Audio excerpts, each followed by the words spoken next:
Hi everyone, my name is Maggie, and in today's video I will share my experience of the second week of training with my new guide dog Wilma. For those people who don't know me well, I just need to emphasize that I am not a guide dog trainer and I'm a student who is blind and who is learning to work with her guide dog. So please don't treat this video as instructions. I'm just sharing my experience as if you were my friends. And if you need any help or any instructions or any guidance, please contact your local guide dog school. Also, for those of you who haven't watched previous video, I just wanted to let you know that this is the third video when I share my experience of the training. In the first video, I talked about first 3 days of training. In the second video, I summarized first week of training, and today I will talk about the second week of training. And also, I just wanted to note that I live in the UK and my dog is being trained by a British guide dog school. So the week started very interestingly because the trainer shared with me that second week of training is usually the most stressful one, because I am still learning skills of working with Wilma and we're still developing trust in one another, but she already needs to withdraw slowly her support so we can already get ready for when we are working independently. I will describe steps that we took in more details throughout the video, but I just wanted to kind of share that during the first week of training and especially during the first days of training, I had Wilma on the lead when we were working, and of course Wilma is wearing the harness, but also my trainer had Wilma on so-called support lead to give us sense of security, safety, confidence, and also to prevent any mistakes that could have happened and basically to keep us safe. But as the first week progressed, the trainer was allowing us to work independently without the support lead for longer and longer periods of time. And this week we didn't use support lead at all. And what is more, throughout this week, the distance between the trainer and us was getting bigger and bigger, so we could work more independently and we could learn to solve the problems ourselves. So on Monday, we identified 3 technical mistakes that I make, and we were focusing on Monday on ensuring that I basically learn to stop making these mistakes. So first of all, what I tend to do is I hang back. So when I normally work with the cane, I am much slower, and I want to make clear at this point that other blind people don't necessarily have this problem, but it is just personally me. I am slower with the cane and I just need to get used to faster pace now. And I also sometimes get anxious and I don't trust Wilma enough yet. So sometimes I'm just kind of, she is guiding me, but I'm hanging back because I'm worried that I will walk into something. And I have to stop doing this because Wilma then is thinking, oh my God, what am I doing wrong? Why is Maggie hanging back? And sometimes she can start crossing, like going across me, not because it is her fault.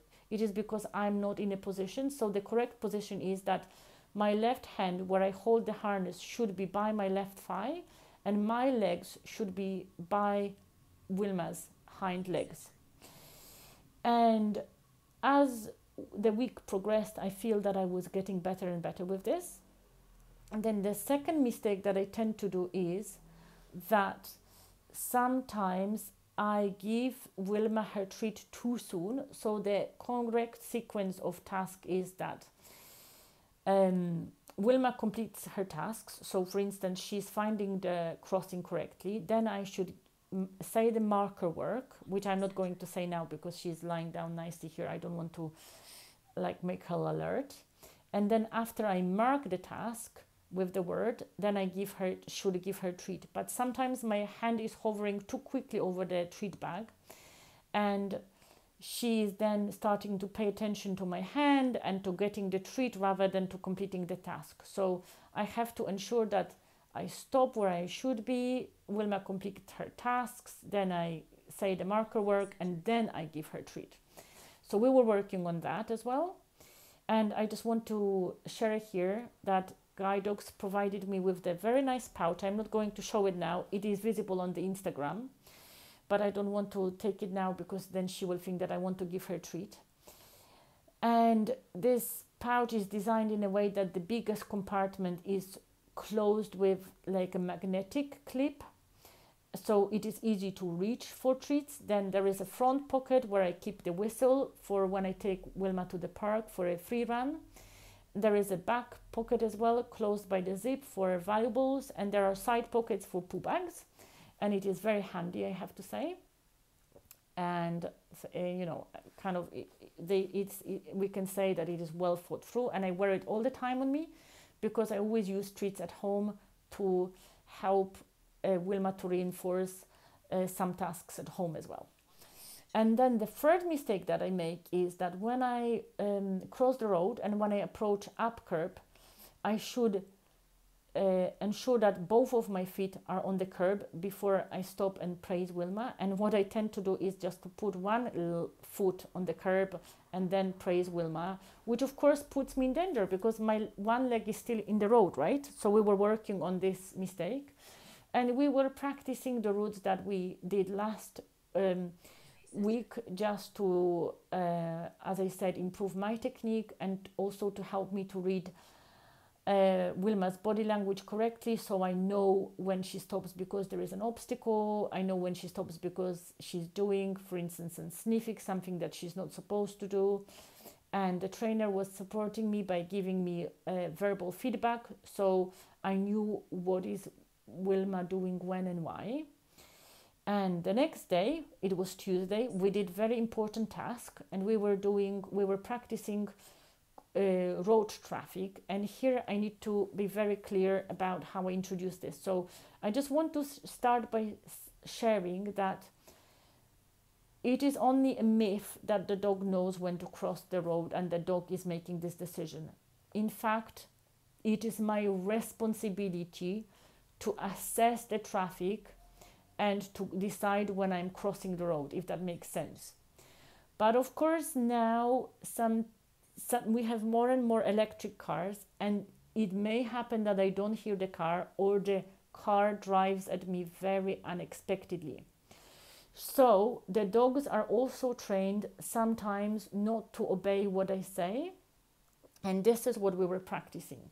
But as I say, this is just in case of the accident situation, not as a rule. So for these tasks, I had two instructors supporting me. The lady that is running my training, she was walking with me and she was supervising what I do. And the second trainer very kindly was driving a van, and she was acting to be a driver that is basically accidentally at risk of driving us over, if that makes sense. And this task had many variations. So the first variation was that I was approaching the curb, saying forward to the dog, and suddenly the car was driving at me or in front of me on the lane that is close to me. So the dog had to stay on the curb or just pull me straight back to the curb, if that makes sense. Then the second variation was when the car was driving at me or just in front of me, but on the lane that it was further away from me, right? So I was approaching the curb, saying forward, I was walking into the road, and in the middle of the road, on the lane which is like further away from me, the car was driving like at me, like in front of me, right? So Wilma had to stop in the middle of the road, and it is important that we didn't go back because, you know, we were already in the middle of the road, so potentially there is traffic also behind me. So I just have to wait and cross the road when the car is gone, right? Continue crossing the road when the car is gone. Then there was third variation of this exercise where, imagine this, I am, let's say, walking along the road which is running from north to south. The car is driving parallel with me, the same direction, so it is behind me. Then I am approaching the road that I want to cross, which is, you know, like in front of me, and the car is driving from behind me, parallel road, and it's suddenly, you know, turning to my road, which I'm crossing. So Wilma has no chance to see that car, right? And then the last variation was when the car is again driving the parallel road to me, but opposite direction, and again the car is swerving in front of me, right? And we passed this exam, which was very important, because if we didn't, we would have to repeat it until we pass it before we progress with the training, or we wouldn't be able to progress at all. And that, because that was a stressful thing, that was the only thing of the day. Then on Wednesday, we had another stressful day, because our walk was supervised by the training director. Her title is different. I'm sorry, forgive me, I can't remember exactly the title, but the role of this person is to admit dogs to the training, then supervise the matching process, then ensure that everybody progresses with the training well, and then also to qualify people with their dogs. So this lady came to ensure that we are making right progress. It was kind of sort of supervision, and she watched one of the routes that we were practicing last week, and she gave me and the trainer feedback, and she was happy for us to continue. And after lunch, we did, without this supervision, again another route, and again we were given a green light to continue with the training, and everything is going well. We got positive feedback, and we also had the chat with the lady, so that was nice to meet her as well. And in the afternoon, we continued practicing things that we learned last week, and we had very interesting route where the pavement was totally blocked. So Wilma had to take me to the road of the pavement to guide me around the scaffolding, and in the middle of that scaffolding there was a ladder and a bucket with the paint, so there was no chance we could walk in between of these things, and she nicely did that difficult task, for which there is also special procedure, because we have to stay as close to the curb as possible, and we have to go back to the pavement as soon as we are past the obstacle to be safe, right? So we are not in the middle of the road. We are just on the road for as short period of time as possible. And then we practice also the task that we learned last week at home. And then on Thursday, we had another stressful day, yet for a different reason. And this time, the trainer didn't come to my flat in the morning. She just phoned me, and she kept bigger distance from us to give us more independence, more opportunity to problem solve difficulties, and also opportunity for us to grow our confidence. And she agreed that she will only interfere if I call her and say that I'm totally lost, or if there is any risk to me, or, you know, to both of us. So we agreed the route. We decided that I will go right from my flat. I will cross a little road, which I did successfully. And then I was supposed to cross a road to the left. And this is where I got slightly lost, and I will tell you about this. So basically I was walking on the route that is leading from east to the west, and I was supposed to cross this road, but where the crossing is, there is another route which is running from the south to north, but it is a T-junction, so it is not like a plus junction. This route is only meeting the route that I was walking along and which I was crossing. So I was walking along the road on the pavement, and then I wanted to cross this road that I was walking along, right? And normally I would cross at the points, so I have this road running from the south to the north. at the point where I would have this road on my right hand side. But Wilma couldn't find a space between the cars where it would be where it would be safe to cross. So there was a gap, but we could technically, I thought that there is a big enough gap, but I didn't see that there is a tow bar attached to one of the cars. So she very wisely decided that I would trip over this tow bar, so she didn't take me across the road there.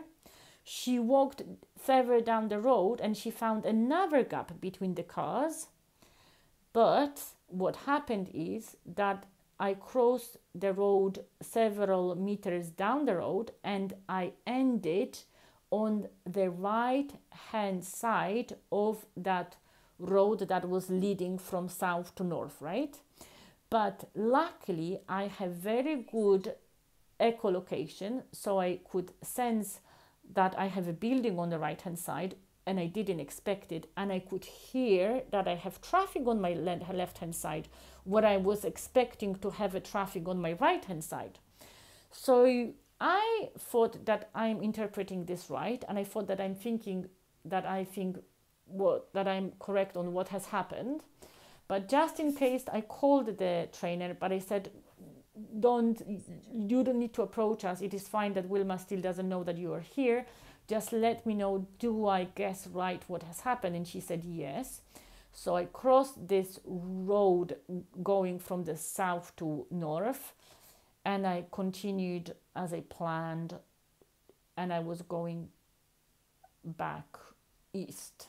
I hope that it makes sense what I described here. If it doesn't, please forgive me, but I don't think I can do any better job of it. So the summary is that I encountered some difficulties, but I was able to solve it. So the trainer didn't have to interfere. We could complete the route, and then we summarized what I could have done better, what I could have done, what I did well, and where I need to improve. And in the afternoon, we continued working on my technique and on me learning to read Wilma's body language. And I'm just practicing to read when she's stopping for an obstacle, when she's sniffing, and I should discourage this behavior by keeping her on a short lead.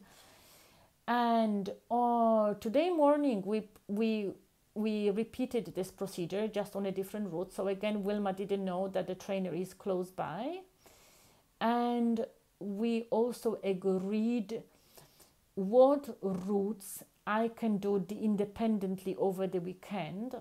And for this, there is also very, very good procedure. So I can only go in the harness and work with Wilma on the routes that we agreed, to ensure that I am safe, to ensure that I don't run into difficulties, and also to ensure that if anything happens, I only work on the routes that the trainer gave me green light on. So if anything happened, the guide dogs can claim insurance, if that makes sense, which is the procedure that I absolutely respect.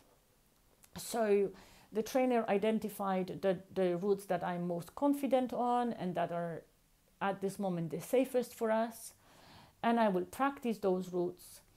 And next week we will start the second part of the training. So today we have completed core stage of the training, and from next week we will be doing 3 weeks of development training, where the training will be more tailored to my lifestyle, to my needs. So I will be learning to go on the train, on the bus, to the shopping mall.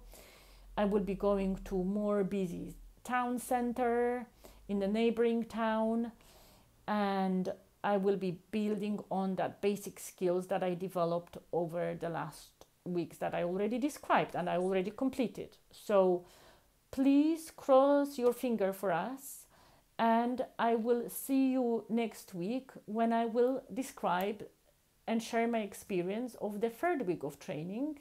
And if you wanted to see Wilma's pictures and additional description of what we do, please visit our Instagram page. Bye bye!